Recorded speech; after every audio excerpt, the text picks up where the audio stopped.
Zirc városa Magyarország egyik legvadregényesebb táján, a Bakonyban található.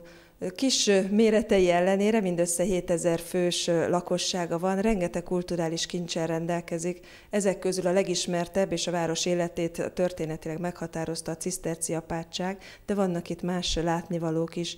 Ilyen például a Reguli Antal Múzeum és Népművészeti Alkotóház, amely egyrészt Reguli Antalnak, a város nagyszülöttének állít emléket, másrészt a finnugor népeknek és a helyi kultúrának is.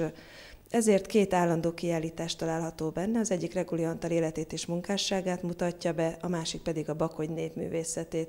Mindezeken túl az udvaron található több népi kismesterséget bemutató műhely, amelyek most 2012-ben kerülnek felújításra. Terveink szerint Reguli Antal munkásságához kapcsolódóan szeretnénk felélénkíteni a finnugor népekkel való kapcsolatot, és a műhelyekben is finnugor kézművességet is folytatni, és a majd megnyíló időszaki kiállítóteremben pedig finnugor népek kultúráját is bemutató kiállításokat is tartani. Mindez természetesen úgy, hogy a helyi kultúráról se feledkezzünk meg, a Zirc város és környékének a történelméről, néprajzáról.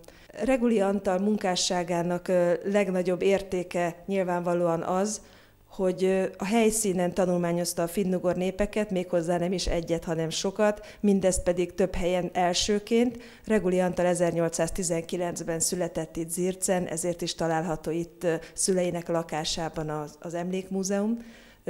Sok népet meglátogatott, legjelentősebb kutatásai talán a Hantik és a Mansik között végzett gyűjtései és az Észak-Urál feltérképezése, de a volgavidéki kutatásai is nagyon fontosak, valamint ő készítette az első Kalevala fordításokat, finnországi jegyzetei, lapföldi utazásai is fontosak a tudománytörténet számára. A Reguli Antal Múzeumhoz tartozik Bér Júlia hagyatéka is. Bér Júlia helyi születésű festőművész és grafikus, élete munkásságának alkotó részét Csehszlovákiában töltötte, majd hazatelepült Magyarországra, saját munkáiból és pályatársai gyűjteményéből egy hatalmas kollekciót ajándékozott Zirc városának, amelynek a kezelését a Reguli Antal Múzeum végzi.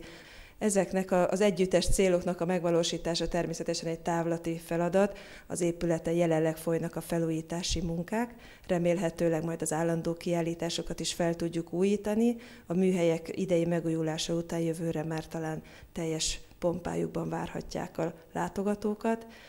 Ilyenkor tavasszal, május táján vannak a legnagyobb létszámú csoportok, ilyenkor előre bejelentkezve különböző kézműves foglalkozásokat tudnak végezni a gyerekek, felnőttek, érdeklődők.